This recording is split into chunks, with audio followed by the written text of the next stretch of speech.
Hello students, তোমাদের সবাইকে আমাদের চ্যানেলে ওয়েলকাম জানাই।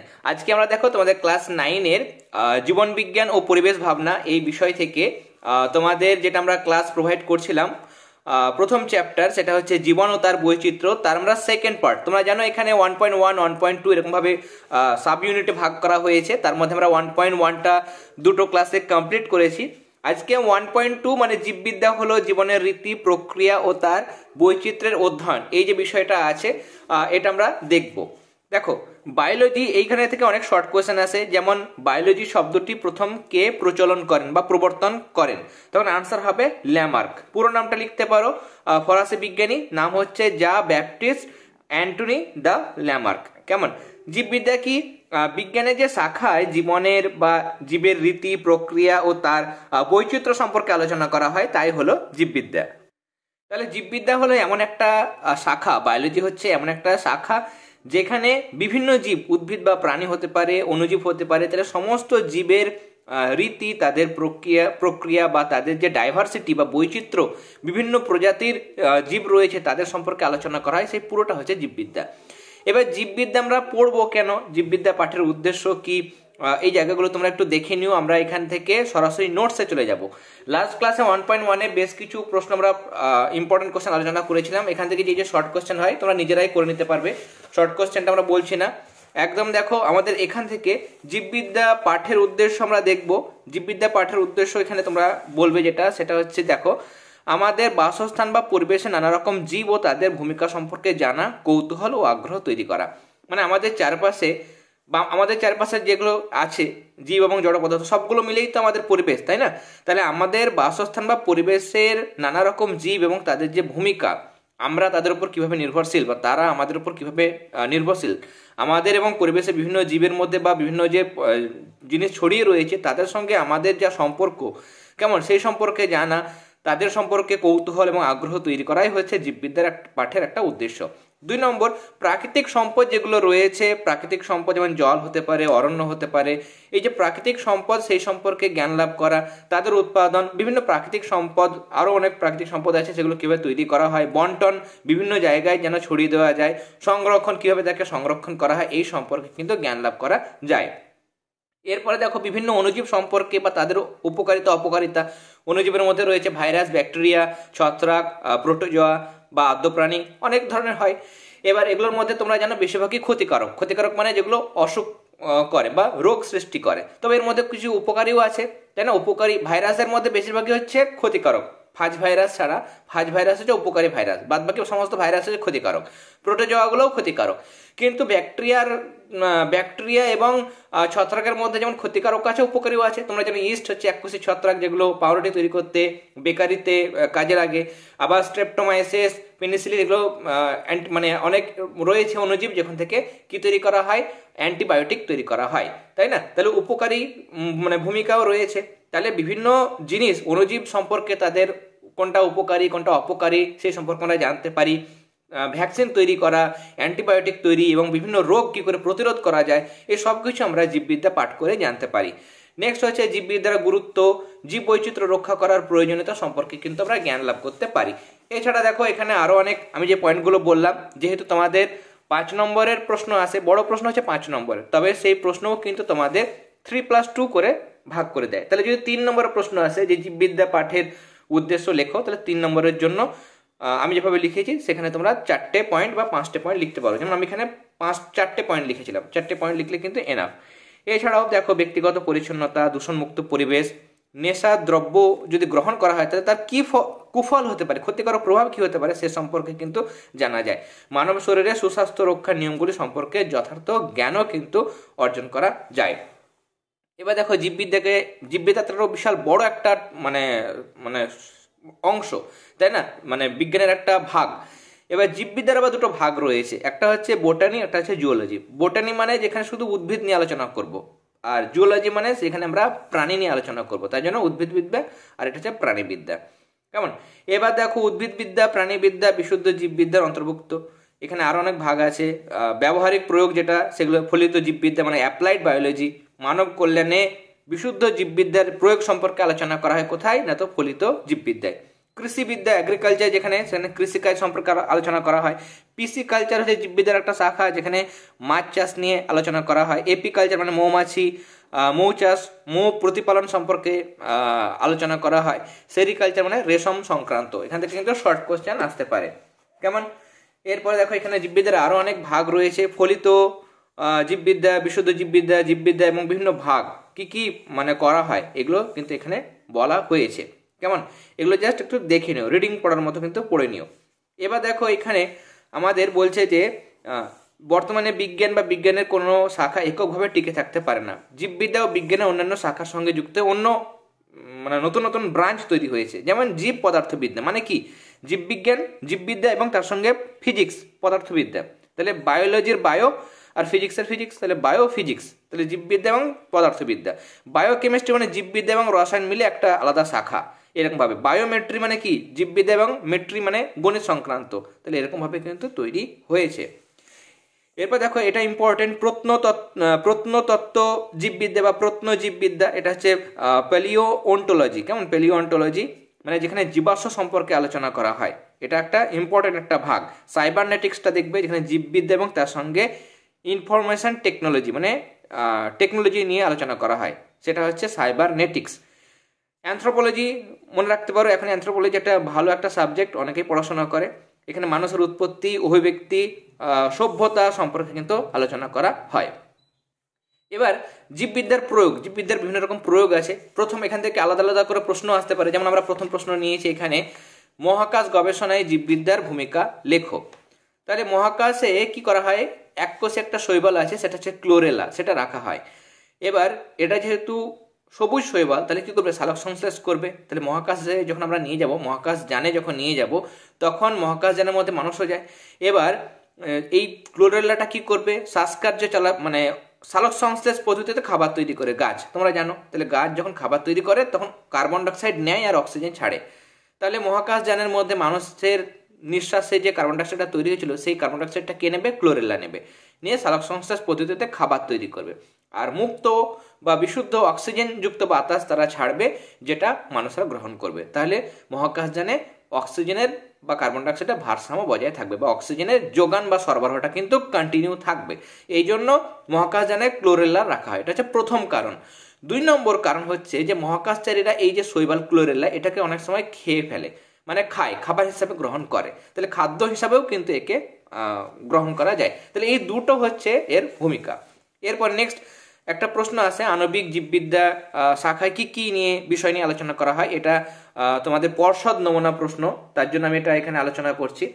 আণবিক জীববিদ্যা মানে এখানে বিভিন্ন যে জটিল জৈব যৌগ আছে, মানে DNA, deoxy ribo nucleic acid, RNA মানে রাইবো নিউক্লিক অ্যাসিড, শর্করা, প্রোটিন, ফ্যাট, উৎসেচক, হরমোন, নিউক্লিক অ্যাসিড, এই সম্পর্কে জানা যায়। তাদের যে ভৌত রাসায়নিক গঠন কেমন, সংশ্লেষ মানে সেগুলো কিভাবে তৈরি করা হয়, সংশ্লেষ পদ্ধতি মানে এই সমস্ত জিনিসগুলো কিভাবে তৈরি হয়, তাদের কাজ, ডিএনএর কাজ কি, আরএনএর কাজ কি, প্রোটিন, ফ্যাট, শর্করা, উৎসেচক, হরমোন, নিউক্লিক অ্যাসিড, এগুলোর কাজ কি, এই সমস্ত কিছু তাদের কাজ, তাদের ভৌত রাসায়নিক গঠন কেমন, তাদেরকে কি করে তৈরি করা হয়, এই সব জিনিসগুলো মানে এই যে জটিল জৈব যৌগগুলো আছে বা জৈব অণু আছে, সেগুলো সম্পর্কে ডিটেলস আলোচনা করা হয়। সেটা হচ্ছে আণবিক জীববিদ্যা বলে একটা শাখা। এবার আমাদের বড় প্রশ্ন আলাদা করে দিতে পারে, যেমন এখানে দেখো পরপর আমাদের পয়েন্ট ভাগ করে দিয়েছে, কৃষিকাজে ভূমিকা, এরপরে আমাদের ওষুধ তৈরি, মহাকাশ গবেষণা, অন্যান্য ভূমিকা। তার মধ্যে মহাকাশ গবেষণাটা পড়লাম। এবার যদি তোমাদের পয়েন্ট বলেই দেয় যে আমাদের এখানে কৃষিকাজ এবং চিকিৎসা বিজ্ঞানে জীববিদ্যার গুরুত্ব লেখো, তখন তোমরা প্রথমে কৃষিকাজের ক্ষেত্রে লিখবে। কেমন? তাহলে 5 নম্বরে যদি প্রশ্ন দেয়, তাহলে তোমরা এখানে কৃষিকাজ এবং চিকিৎসা বিজ্ঞান দুটো মিলে 5 নম্বর, তাহলে প্রথমটা ভাবো তুমি 3 নম্বর, চিকিৎসা বিজ্ঞানে ভাবো 2 নম্বর। তাহলে এরকম ভাবে আমাদের প্রশ্ন আসবে। তাহলে 3 নম্বরের মতো করে লিখবো, পয়েন্ট পয়েন্ট করে ছোট ছোট করে লিখবো। দেখো, কৃষিকাজে জীববিজ্ঞানের জ্ঞানকে কাজে লাগিয়ে খাদ্য উৎপাদনকে ব্যাপক সাফল্য লাভ করা গেছে। যেমন উচ্চ ফলনশীল বীজ তৈরি করা হয়। কোনগুলো? খাদ্যের যোগান। দেখো, ক্রমবর্ধমান জনসংখ্যা সমস্ত পৃথিবীতে বেড়েই চলেছে, তাই না? পুরো পৃথিবী জুড়ে, বিভিন্ন দেশে যেহেতু বাড়ছে, সমস্ত পৃথিবী জুড়ে কিন্তু জনসংখ্যা দ্রুত হারে বাড়ছে। তাহলে তাদের খাবার দরকার। তাহলে খাবার যোগান করার জন্য উচ্চ ফলনশীল বীজ দরকার, উন্নত মানের পদ্ধতি দরকার, বীজ যাতে ফলন যাতে নষ্ট না হয়ে যায়, তাহলে কীট পতঙ্গ নষ্ট করার জন্য কীটনাশক দরকার, উন্নত মানের সার দরকার, তাই না? এগুলো প্রয়োগ করা হচ্ছে। এবার যেমন দেখো প্রথমে পয়েন্ট দেওয়া হচ্ছে উচ্চ ফলনশীল বীজ। খাদ্যের চাহিদা মেটাতে সংকরণ পদ্ধতিতে উচ্চ ফলনশীল ধান যেমন জয়া, রত্না, এগুলো হচ্ছে উচ্চ ফলনশীল কিছু ধানের প্রজাতির নাম। জগন্নাথ, IR8, IR20, পুষা, এগুলো হচ্ছে উচ্চ ফলনশীল ধান। এগুলো সংকরণ পদ্ধতি, মানে দুটো আলাদা আলাদা প্রজাতির মধ্যে হাইব্রিডাইজেশন হয়েছে, সংকরণ করে কিন্তু করা হয়েছে এগুলো। কেমন? আবার উচ্চ ফলনশীল ধান যেমন হয়েছে, গমও তৈরি করা হয়, যেমন সোনেরা, সোনালিকা, কল্যাণ সোনা, জনক ইত্যাদি। কেমন? ধান আমরা দেখলাম, গম দেখলাম, এরপর আমরা দেখব কিছু উচ্চ ফলনশীল ভুট্টা। ভুট্টাগুলোর মধ্যে আমরা কি কি এখানে নাম লিখতে পারবো, যেমন দেখো এখানে বিক্রম রয়েছে, বিক্রম, জহর, গঙ্গা 5, এগুলো উৎপাদন করা সম্ভব হয়েছে। নেক্সট আমরা দেখলাম উচ্চ ফলনশীল বীজ তৈরি কৃষিকাজের মধ্যে। কৃষিকাজের মধ্যে 2 নম্বর পয়েন্ট হচ্ছে জৈব প্রযুক্তি। মানে জৈব প্রযুক্তি মানে বায়োটেকনোলজি। কেমন? মানে বায়োটেকনোলজিকে কাজে লাগিয়ে কি করা হচ্ছে, রোগ প্রতিরোধী এবং নতুন বৈশিষ্ট্যযুক্ত উদ্ভিদ, মানে এমন গাছ লাগাবো, ধান গাছে লাগাচ্ছি কিন্তু সহজে নষ্ট হবে না, পোকা লাগবে না, এরকম তার ক্ষমতা বেশি হবে, অভিযোজন ক্ষমতা বেশি হবে, প্রতিকূল পরিবেশে বেঁচে থাকতে পারবে, রোগ প্রতিরোধ ক্ষমতা বেশি হবে, এইরকম গাছ। যেমন গোল্ডেন রাইস, কেমন, বিটি, তুলো ইত্যাদি কিন্তু তৈরি করা সম্ভব হচ্ছে। এরপরে বীজহীন ফল তৈরি, যেটাকে বলা হয় পার্থেনোকার্পি। পরাগযোগ মানে পরাগ মিলন ছাড়া এবং নিষেক ছাড়াও কিন্তু এখন বর্তমানে বীজবিহীন ফল তৈরি করা হয়। তোমরা লক্ষ্য করেছো আঙুর, পেয়ারা অনেক সময় আসছে বাজারে যেগুলোতে কিন্তু বীজ থাকে না, এগুলো পার্থেনোকার্পি পদ্ধতির সাহায্যে তৈরি করা হয়। মানে নিষেক না ঘটিয়ে, পরাগযোগ না ঘটিয়ে, শুধুমাত্র বাইরে থেকে কৃত্রিম হরমোন প্রয়োগ করে এই বীজবিহীন ফল তৈরি করা হয়। কৃত্রিম হরমোনগুলোর নাম কি? ক্লাস 10 এগুলো তোমাদের ভালো মতোভাবে পড়তে হবে, এখন থেকে জেনে রাখো। IBA, indole butyric acid, NAA, ন্যাপথক্সি acetic acid, এই সমস্ত কৃত্রিম অক্সিন হরমোন, কৃত্রিম হরমোন লিখেছি, পুরো হচ্ছে কৃত্রিম অক্সিন হরমোন প্রয়োগ করে এই বীজবিহীন ফল যেমন কলা, পেঁপে, আঙুর, পেয়ারা, কমলা লেবু এগুলো কিন্তু তৈরি করা হচ্ছে। এরপর নেক্সট পয়েন্টে যাবো আমরা, কীট পতঙ্গ দমন। রাসায়নিকের ব্যবহার কমিয়ে জৈবিক পদ্ধতিতে কীট পতঙ্গ দমন করা হচ্ছে। যেমন ধরো জৈবিক পদার্থ মানে একটা ছোট পোকা আছে, তাকে হয়তো অন্য কোনো পোকা খাচ্ছে, তাহলে সেই রকমভাবে জৈবিক পদ্ধতি মানে আমি কীটনাশক প্রয়োগ করব না, মানে একটা পতঙ্গকে দমন করতে গেলে অন্য পতঙ্গ সাহায্য নেব, সেটা হচ্ছে জৈবিক পদ্ধতিতে কীটপতঙ্গ দমন। যেমন মশার লার্ভা তোমরা দেখেছো, অন্য একটা এক্সাম্পল দিচ্ছি, মশার লার্ভা দমন করার জন্য কীটনাশক স্প্রে না করে মশার লার্ভা কারা খায়? গাম্বুসিয়া, তেচোখা, এই সমস্ত মাছগুলো খায়। তাহলে গাপ্পি, তেচোখা, তারপরে কি বললাম তোমাদের, গাপ্পি বললাম, তেচোখা বললাম, গাম্বুসিয়া বললাম, এই সমস্ত মাছ যদি ওই নোংরা জলাশয়ে ফেলা হয় তাহলে তারা কি করে? মশার লার্ভা খেয়ে নেয়। তাহলে কীটনাশক না দিয়ে অন্য প্রাণী আমি ছাড়ছি, যারা কি করছে অন্য ক্ষতিকারক প্রাণীর লার্ভা বা তাদের যেটা ভ্রূণ সেগুলোকে খেয়ে নিচ্ছে। তাহলে এরকমভাবে কীটপতঙ্গকেও কিন্তু মানে দমন করা যায় বা তাদেরকে ধ্বংস করা যায়। যেমন ওটা দেখলাম মশার ক্ষেত্রে, কীটপতঙ্গর ক্ষেত্রেও কিন্তু একই রকম পদ্ধতি অবলম্বন করা হচ্ছে। এরপরে পোলট্রি ও মৎস্য, দেখো সংকরণ পদ্ধতিতে অধিক ডিম এবং মাংস উৎপাদনকারী হাঁস, মুরগি পালন করা হচ্ছে। Leg horn, road island red, এগুলো হচ্ছে মানে উন্নত মানের মুরগি যেখান থেকে অধিক ডিম এবং মাংস পাওয়া যায়। খাকি ক্যাম্বেল নামক হাঁস আবার কৃত্রিম প্রজননের সাহায্যে মাছের উৎপাদন কিন্তু বাড়ানো হচ্ছে। এরপরে উন্নত জাতের পশুপালন, সংকরণের পদ্ধতির সাহায্যে প্রচুর দুধ উৎপাদনকারী গাভী যেমন শাহিওয়াল, জার্সি, ভাগলপুরি, মুলতানি ইত্যাদি তৈরি করা হচ্ছে। এগুলো হচ্ছে উন্নত মানের মানে দুধ প্রদানকারী, প্রচুর দুধ দিতে পারে এরকম গাভী। এছাড়া ছাগল, মোষ এগুলো কিন্তু তৈরি করা হচ্ছে। দেখো তোমাদের ক্লাস 9-এর আমরা পেড ক্লাস অলরেডি স্টার্ট করে দিয়েছি, জানুয়ারির 1 তারিখ থেকে শুরু হয়েছে। আমরা জীবন বিজ্ঞানের যে ক্লাসগুলো দিচ্ছি বা ভৌত বিজ্ঞানের যে ক্লাসগুলো দিই, সমস্ত নোটস পিডিএফের আকারে সেই গ্রুপের মধ্যে পাঠানো হয়, পেড গ্রুপের মধ্যে, হোয়াটসঅ্যাপ পেড গ্রুপের মধ্যে পাঠানো হয়। এবং ম্যামের ক্ষেত্রে ইতিহাস ভূগোল, তাহলে ম্যামের ইতিহাস ভূগোল আর আমার হচ্ছে জীবন বিজ্ঞান, ভৌত বিজ্ঞান, এই 4টে বিষয়ের নোটস, সমস্ত পিডিএফ নোটস আমরা পাঠাই। ইউটিউবে ক্লাসগুলো হয় এবং বাকি তোমাদের নোটসগুলো সেই গ্রুপের মধ্যে পাঠানো হয়। ইউটিউবে যদি সব ক্লাস না হয়, বাকি ক্লাসগুলো সেই পেড গ্রুপের মধ্যে আলাদাভাবে করে দেওয়া হবে। তাহলে নোটস এবং ক্লাসগুলো পাচ্ছ। প্রশ্নবিচিত্রার ক্লাসগুলো আমরা ইউটিউবে দেবো। প্রশ্নবিচিত্রায় এই 4টে বিষয়ের নোটসগুলো মানে উত্তরগুলো পিডিএফ করে আমরা সেই গ্রুপের মধ্যে পাঠাবো। এছাড়া প্রত্যেকটা টার্মের আগে সাজেশন এবং সাজেশনের আনসার এগুলো কিন্তু পেড গ্রুপের মধ্যে দেওয়া হবে। যারা যারা পেড গ্রুপে যুক্ত হতে চাইছো, অনেকেই যুক্ত হয়েছে, যারা যারা আগ্রহী আছো অবশ্যই স্ক্রিনে যে হোয়াটসঅ্যাপ নাম্বার দেওয়া হয়েছে সেই নাম্বারে যোগাযোগ করো। তোমাদের মাসে মাসে একটা ন্যূনতম চার্জ রাখা হয়েছে, দেখবে একদমই ন্যূনতম। সেটা তোমরা পে করে আমাদের গ্রুপের সঙ্গে যুক্ত হতে পারো। কেমন? যারা আগ্রহী আছো তারা দেরি না করে যুক্ত হয়ে যাও, তার কারণ অলরেডি বেশ কয়েকটা ক্লাস হয়ে গেছে, সেই নোটগুলো তোমাদের দিয়ে দেবো, তাহলে তোমাদের প্রিপারেশন নিতে বছরের শুরু থেকেই যদি তোমরা প্রিপারেশন নাও রেজাল্ট কিন্তু অনেক ভালো হবে। কেমন? এরপর নেক্সট হচ্ছে আমাদের পরিধেয় বস্ত্র উৎপাদন। বস্ত্র উৎপাদনের জন্য কাঁচামাল হিসেবে উন্নত মানের পাট, যেমন সোনালী, বৈশাখী এগুলো তৈরি করা হচ্ছে, তুলো গাছ চাষ করা হচ্ছে, শঙ্কর রেশম মদ পালনের মাধ্যমে, রেশম তন্তু ভেড়া পালনের মাধ্যমে পশমের উৎপাদনও কিন্তু বাড়ানো যাচ্ছে। এরপরে কৃষিকাজের সঙ্গে আমাদের প্রশ্ন ছিল চিকিৎসা বিজ্ঞানে, তাহলে চিকিৎসা বিজ্ঞানে কি কি ভূমিকা লিখবে? জীব প্রযুক্তির সাহায্যে রোগ নির্ণয়কারী যন্ত্র যেমন থার্মোমিটার, স্ফিগমোম্যানোমিটার যেটা রক্তচাপ মাপা হয়, এমআরআই যন্ত্র এগুলো কিন্তু তৈরি করা হচ্ছে।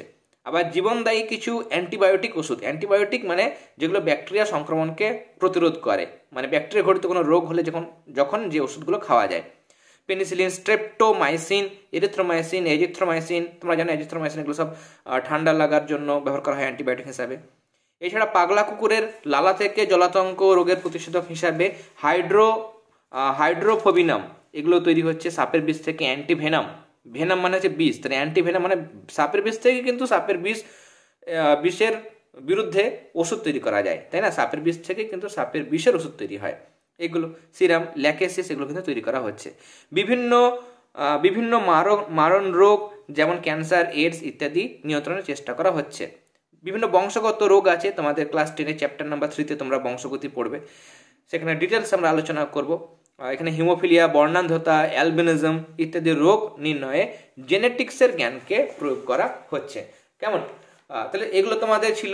এরপর দেখো কিছু এমসিকিউ প্রশ্ন আছে এই 1.2 থেকে।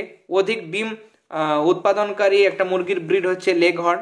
উচ্চ ফলনশীল ধান বীজ একটা নাম লিখবে IR8। সোনেরা 64 এটা একটা উচ্চ ফলনশীল গম বীজ। জীববিদ্যার ছত্রাক বিষয়ক শাখাটি হলো মাইকোলজি, যেখানে ছত্রাক নিয়ে আলোচনা করা হয়। এরপরে জীববিদ্যার প্রবর্তক হলো অ্যারিস্টটল। পাখি সংক্রান্ত বিদ্যা হচ্ছে অর্নিথোলজি। পতঙ্গ সংক্রান্ত বিদ্যাকে বলা হয় এন্টোমোলজি। এগুলো শর্ট কোশ্চেন মুখস্থ করতেই হবে, বোঝানোর কিছু নেই, নামটা শুনে তোমাদের মুখস্থ রাখতে হবে। জীবের উৎপত্তি, ক্রমবিকাশ অধ্যয়নকে বলা হয় বিবর্তন। জীববিদ্যার দুটো আধুনিক শাখার নাম লিখো, তোমরা লিখবে বায়ো ইনফরমেটিক্স ও বায়োনিক্স। জীবাশ্ম সম্পর্কিত বিজ্ঞানকে বলা হয় প্যালিওন্টোলজি। বায়োনিক্স হলো জীববিদ্যা ও ইলেকট্রনিক্সের সহযোগে গঠিত হয়েছে। আর সাইবারনেটিক্স হচ্ছে জীববিদ্যা ও প্রযুক্তিবিদ্যা নিয়ে যে বিজ্ঞান গড়ে উঠেছে। তাহলে আজকে আমরা এতটা পর্যন্ত আলোচনা করলাম। যাদের মনে হচ্ছে আমি একটু তাড়াতাড়ি বলছি, যেহেতু সময় খুব কম, অনেকগুলো ক্লাস আমাদের প্রোভাইড করতে হয়। সমস্ত তোমাদের ক্লাস 5 থেকে শুরু করে ক্লাস 6, 7, 8, 9, 10 সমস্ত ক্লাসগুলো চলছে, সমস্ত বিষয়ের ক্লাস মোটামুটি শুরু হয়ে গেছে। তাহলে এতগুলো ক্লাস প্লাস যারা মাধ্যমিক দিচ্ছে তাদেরও কিন্তু ক্লাসগুলো চলছে। তাহলে সেক্ষেত্রে খুব কম সময়ের মধ্যে আমরা ক্লাসগুলো আলোচনা করছি। বিষয়বস্তু সেটা আমরা সহজে বোঝাবার চেষ্টা করছি।